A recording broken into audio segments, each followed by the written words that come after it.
masih seperti bintang film kesasar.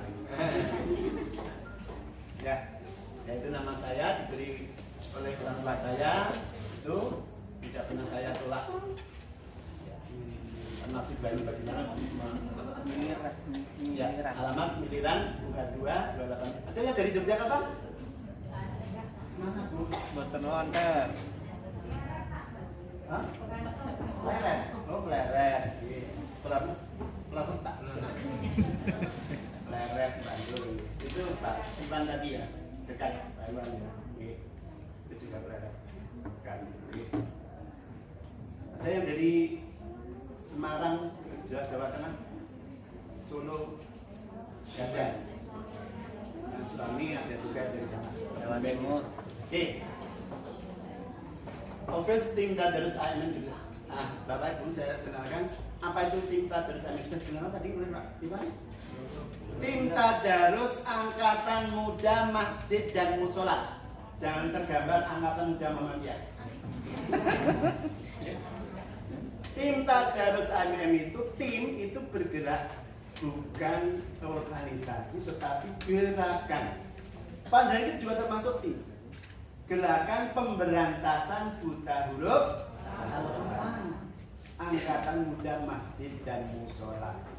Ini tidak berafiliasi pada salah satu organisasi Islam yang ada. Tidak di bawah NU, tidak di bawah Muhammadiyah, tidak di bawah yang lain.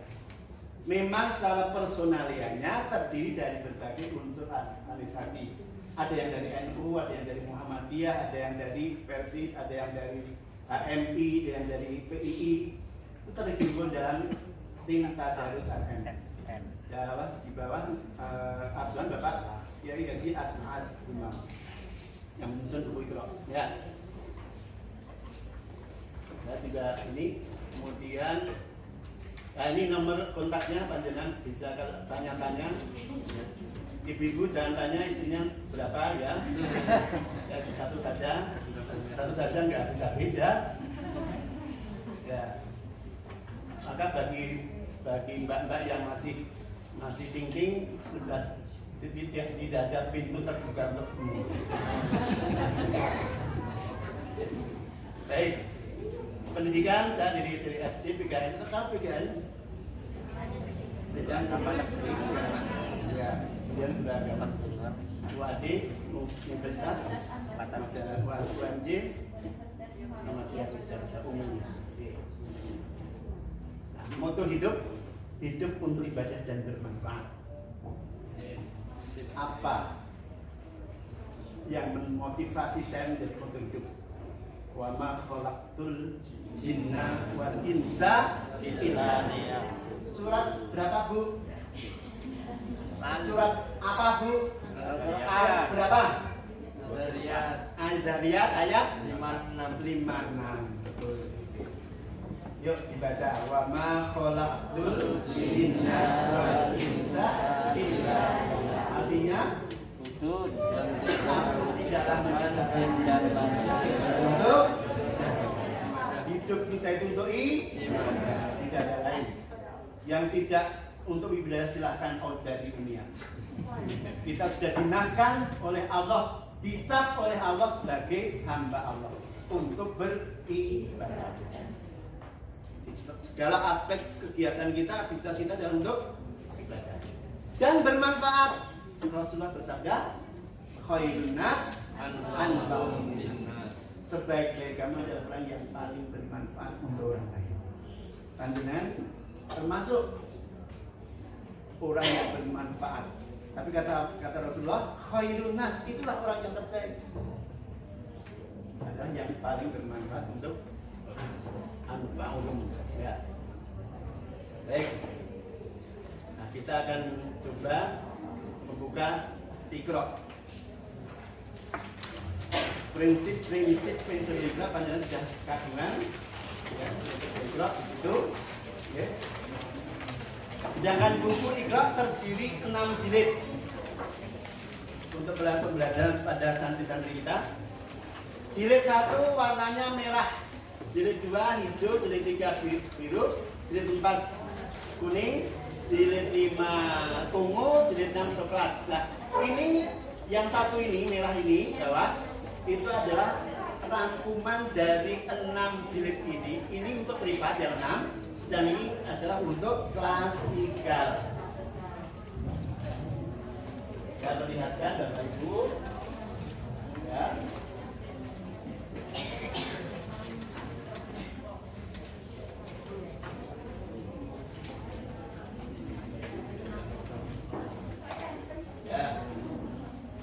Ini jilid 1. Jilid 2 ini. Jilid 3 biru sama. Ya. Jilid 4 kuning. Jilid 5 ungu. Ya. Jilid 6 kubah.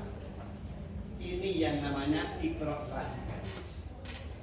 Dari 6 jilid terhimpun untuk sekolah-sekolah formal dari TK, SD, SMP sampai SMA, SMK. Ini menggunakan ini. Iqra klasik. Oke. Lanjut, berikutnya adalah apa itu metodologi Iqra?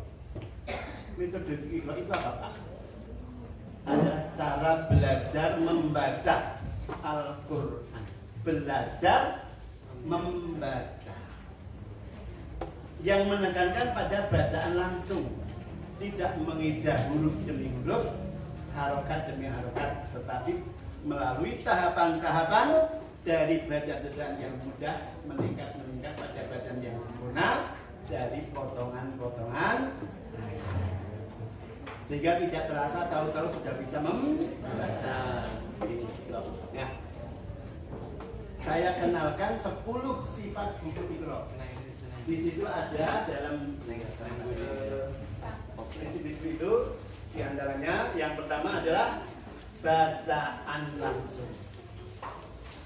Bacaan langsung di situ ada kata-kata di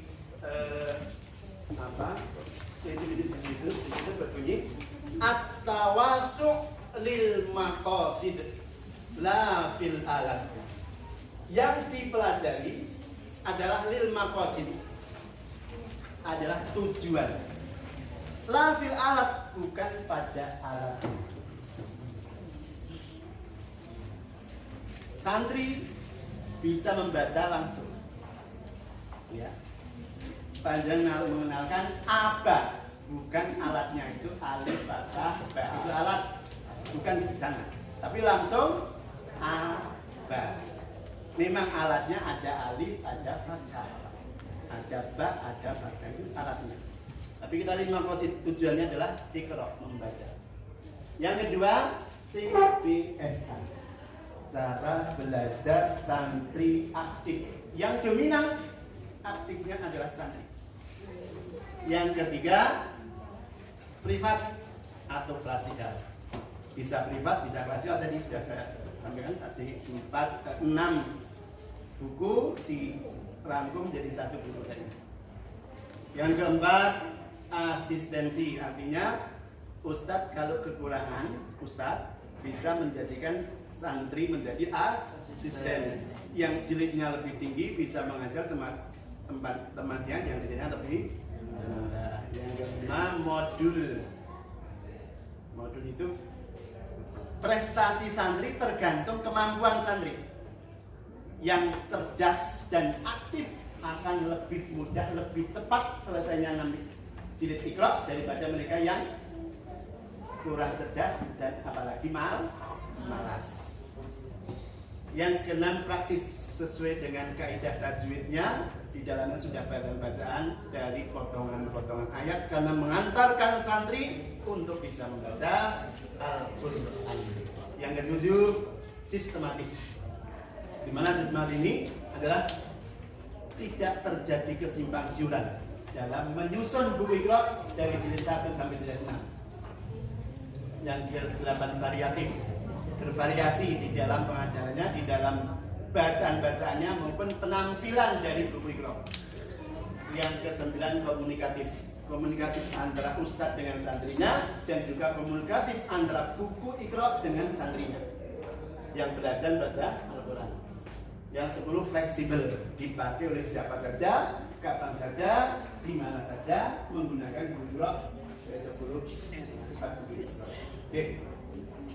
Para Ustaz dan Rahimahullah, dari 10 sifat buku Iqra ini, yang kita tekankan nanti apa yang perlu kita perjelas. Nanti ada flashing tertentu. Ada aja. Bacaan langsung. Apa bacaan langsung di situ? Bukan alif fathah a, ba fathah kita bukan. Tapi langsung a.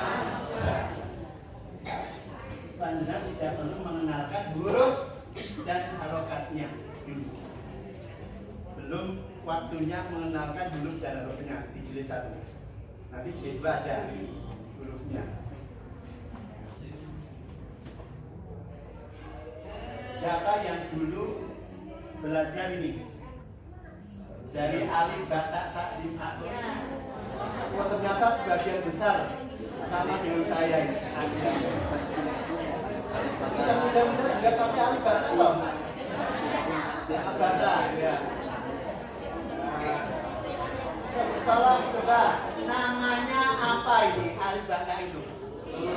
Turutan, apa lagi? Juz amma, apa lagi? Ini kaidah ba'da itu zaman dulu. Zaman now. Harun Ar-Rasyid. Siapa punya sejarah yang Ad-Duwali itu kan? Yang menyusun itu Ad-Duwali itu. Abu Aswad. Itu yang menyusun buku percakapan dia itu ya. Ya itu terjadi. Nah, Fan ini apa Fan? Ro. Saya bilang gitu, Ro. Setelah dihitung dari sini alif, ba, ta, jim, ha, ko, dal. Nah, keliru. Ternyata dal. Karena saya menghitungnya salah. Dari alif saya itu 2. Seharusnya dikira. Jadi ini kekeliruan itu kan apa? Karena apa? Salah menghitung. Salah menghitung juga akan salah menyebutkannya. Keliru menyebutnya. Nah ini namanya verbalisme. Suruh menghafal tapi belum bisa membaca. Nah untuk membaca A, I, U itu berapa kali? 3 kali. Betul sekarang 3 kali. Kalau dulu 9 kali Pak. Hurufnya alif, harokatnya fathah, bunyinya harokatnya alif, hurufnya alif, harokatnya kasrah, bunyinya hurufnya alif, harokatnya dhamma, bunyinya 9. Jadi kalau untuk membaca A, ya, untuk membaca A harus melalui tahapan nama hurufnya apa, harokatnya namanya apa, baru bunyinya itu dulu. Nah ini sekarang ini berapa kali? Berkali-kali. Ya. Baik, Ustaz dan semuanya. Sekarang langsung aja. Apa dasarnya tidak perlu diurai, tidak perlu dieja, tidak perlu alif, fathah, a, bapak tidak usah. Langsung ini dibaca A, ayo. A. Saya ustaznya, pandangan santrinya. Ini hati-hati, santri harus manut ustaz.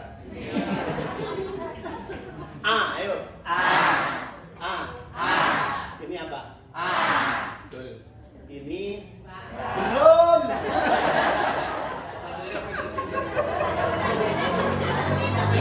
Namanya SLB, santri luar biasa.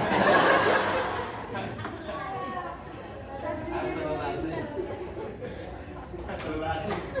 Ya. Jadi ini yang ada rodanya di bawah 1, tidur ini dibaca ba. dibaca A. Ini dibaca ba. Panjenengan berbunyi A, berbunyi ba itu sudah betul belum? Belum. Coba, ini dibaca A. Ini dibaca A. Oh, masih. Penirone ini dibaca. A. Ada baca A. Berarti itu memanjangkan ya. Ya. Siapa yang mau memanjangkan? A. Coba. Apa Pak? Tidak panjang Pak ya? Bu, jangan panjang-panjang Bu. Ba. Jangan ba. Ba. Jadi memberi contoh pada santri yang benar sejak awal. Sejak awal kita beri contoh makronya juga yang A. Ba. Jangan A. Ba. Itu ya Pak. Nanti santri juga akan menilai seperti itu sampai tua nanti ila yaumil qiyamah. Ya, jadi oke. Ini tadi dibaca apa santri? Ini Oke, sekarang dibaca yuk. Ya.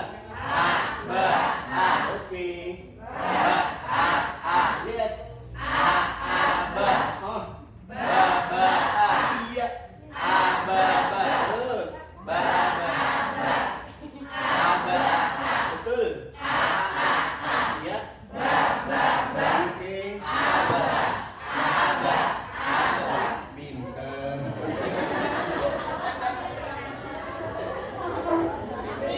Ternyata santrinya ngintil. Pinter-pinter ya. Nah, ini panjang sebagai ustaz ternyata mudah mengajarkan ikhlas tinggal iya terus setelah panjenengan mengenalkan dua bunyi ini tinggal hanya iya terus. Nah, santri semuanya ini tadi dibaca apa? Sekarang titiknya 2 dibaca belum.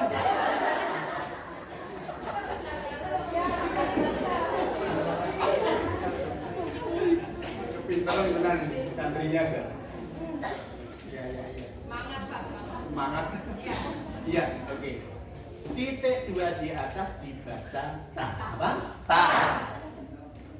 Jangan baca-baca Bu ya. Ta. Ulangi apa tadi? Ta. Ini. Ini. Ba. Oke. Sekarang dibaca baris pertama. Baris ketiga.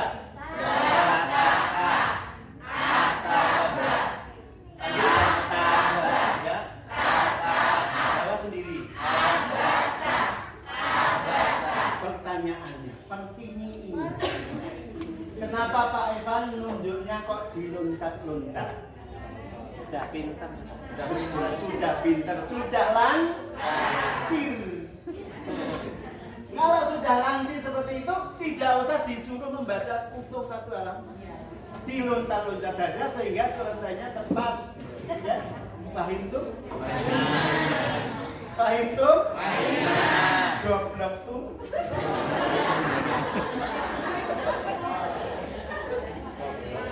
Ustaz, rahimahullah. Itulah cara mengajarkan ternyata mudah. Oke. Halaman berikutnya. Nah, ini sudah dibaca tadi 2. Diulangi dibaca ini apa tadi? Ini.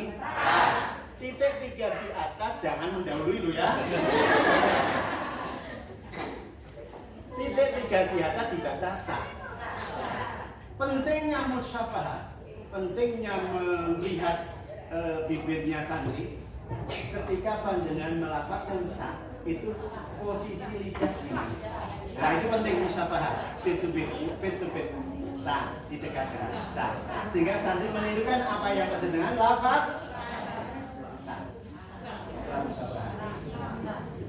Dibaca ini tadi apa? Ini, ini, sekarang baris pertama. Iya. Betul. Iya. Bawa sendiri. Iya.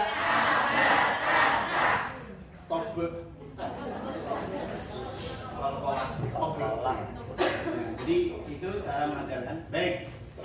Halaman berikutnya beda ini. Bentuknya beda, gambarnya beda. Titiknya di tengah. Ini dibaca ja. Ustaz memberi contoh, jangan keliru ja. Tapi ja.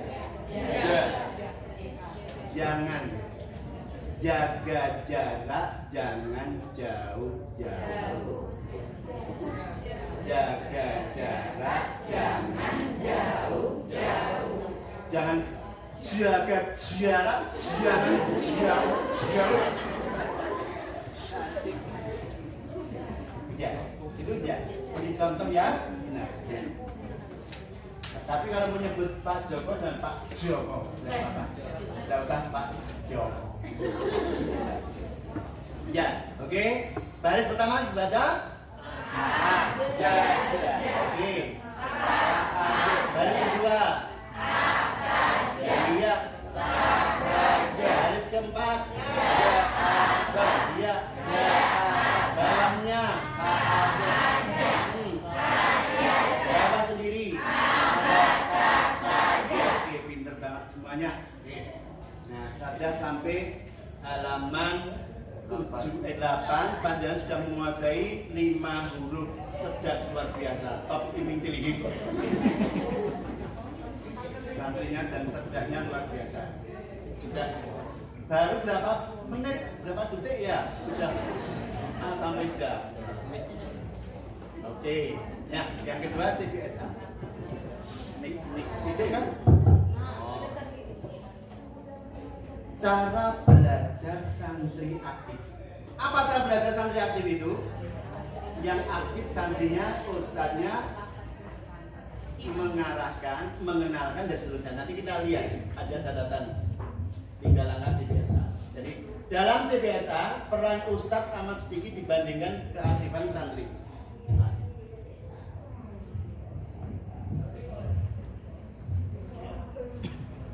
Peran ustadz amat sedikit dibandingkan keaktifan santri. Yang kedua, ustadz tidak mendikti, jawabannya nuntun, tetapi memantau bacaan santri. Dikte itu gimana toh Pak? Nuntun itu seperti apa toh Pak? Misalnya gini, ayo dibaca ini ja, aja,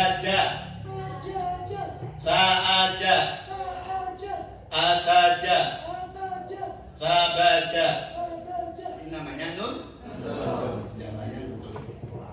Ya, tidak seperti itu. Terus bagaimana cara CBSA itu adalah 3 langkah CBSA. 1, mengenalkan. Dikenalkan apa? Bacaan paling atas itu dikenalkan. Ini dibaca A, ini dibaca B. Ini dikenalkan namanya. Yang kedua, memantau. Apa yang dipantau? Bacaan santri ketika melafalkan A dan B betul apa belum? Bantu betul. Demikian pula pada waktu membaca di lembar kerja santri di bawahnya. Itu dipantau. Kemudian dimotivasi. Apa motivasinya? Dengan kata-kata yang menyentuh, bukan menyinggung. Apa misalnya? Kalau santri betul bacanya dipuji. Iya, terus, pinter, yes, hebat, jos, ya. Ayo tenang gitu ya. Tapi yang masih kecil itu ayo tenang. Kalau betul ini Pak. Gitu. Yang benar Pak. Nah, gitu. Kerja di Pak. Ya, CBSA. Memotivasi, tidak monoton, hanya ya, kata ya, tambah ya. Memang tidak ada selain ya. Ada lagi yang tabaatul, kataatul. Ada lagi kata terus, kata terus, kata terus, kata terus, sampingnya itu bilang teman kita sudah alih profesi apa? Tukang parkir. Nah, jadi ustadzah ini lebih bervariasi dalam memuji. Jadi tidak hanya menuntun ya dan seterusnya, tapi bagaimana ya, kadang-kadang yes dan seterusnya. Nah, Ustaz semuanya dalam memotivasi ini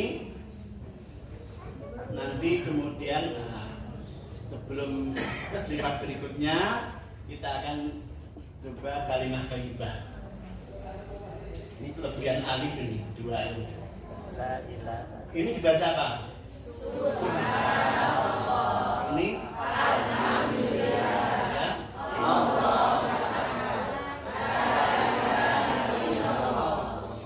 Tuh, sekarang coba kalau dilakukan.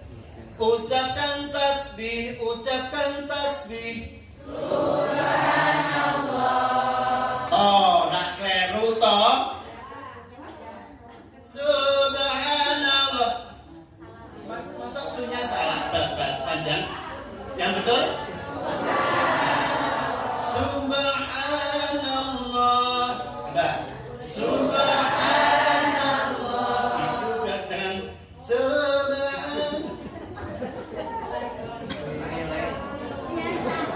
biasa itu mengikuti lagunya ya. Oke, ulangi. Ucapkan tasbih, ucapkan tasbih. Subhanallah. Ucapkan tahmid, ucapkan tahmid. Alhamdulillah. Ucapkan takbir, ucapkan takbir. Allahu Akbar. Banyak panjang.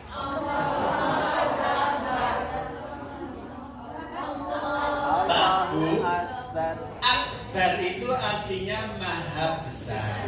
Tapi kalau akbar itu artinya beduk. Tapi jadi jangan sampai beduk. Panjenengan Bapak-bapak kalau ngimami jangan sampai Allahu Akbar. Allahu Akbar. Lihat. Ada juga demikian. Allahu Akbar, Allahu Akbar. Jangan. Allahu Akbar, Allahu Akbar. Nah, tahan. Ya, ini saya ulangi. Ucapkan takbir, ucapkan takbir. Allahu Akbar. Ucapkan tahlil, ucapkan tahlil. La ilaha illallah. Baik, Bapak-bapak siap?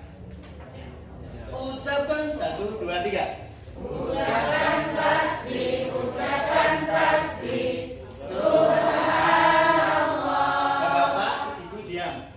Ucapkan tahmid, ucapkan tahmid. Ibu. Alhamdulillah. Bapak-bapak, ucapkan takbir, ucapkan takbir. Allahu Akbar. Ucapkan tahlil, ucapkan tahlil. La ilaha illallah. Ini yang dominan ibu-ibu ini. Separuh, Pak. Banyak, Pak. Rapat, Pak. Ya, bapak-bapak yang 50%-nya nggak ada.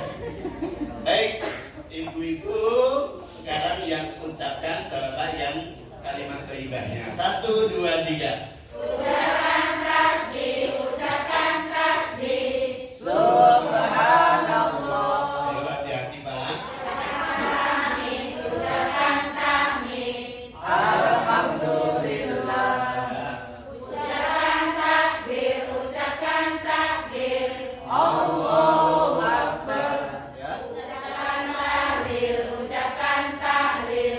La ilaha illallah. Oke, alhamdulillah. Sekarang rifat. Rifat itu berhadapan langsung antara ustadz dengan santri. Ya.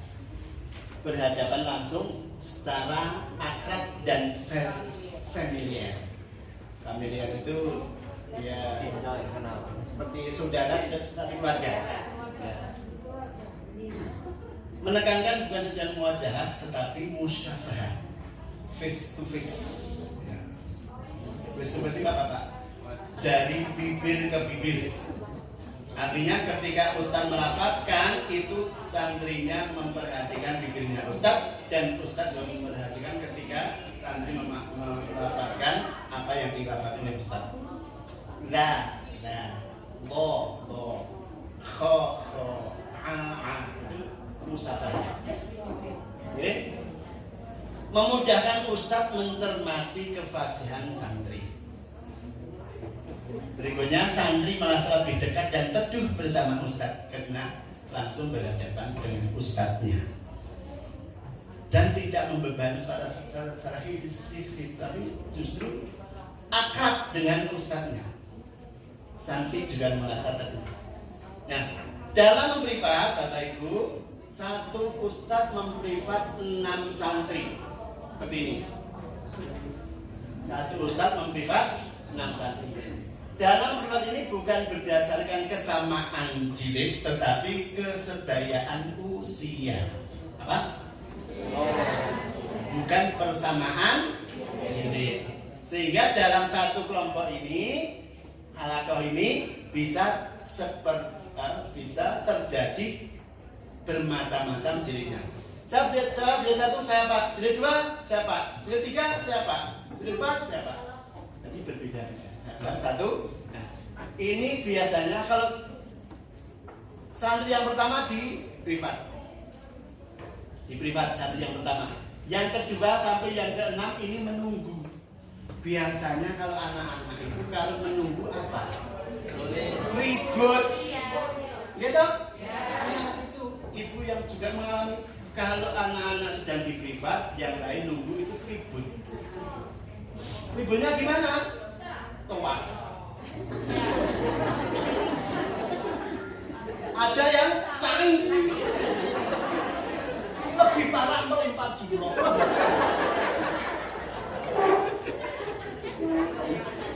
Versinya temannya dilempar sana, lari sana, lempar sini gitu. Itu melempar jumroh. Hati-hati. Nah, untuk meredakan, dan itu wajar ya. Untuk meredakan itu biasanya Ustaz memberi tugas dengan menulis. Berarti di samping membawa buku ikroknya, santri juga membawa alat tulis. Ya, membawa alat tulis. Ada bagaimana? Ustaz sebaiknya memberi contoh di depan. Tapi ternyata tidak semua Ustaz bisa nulis di depan. Pak, nulis di depan ya Pak?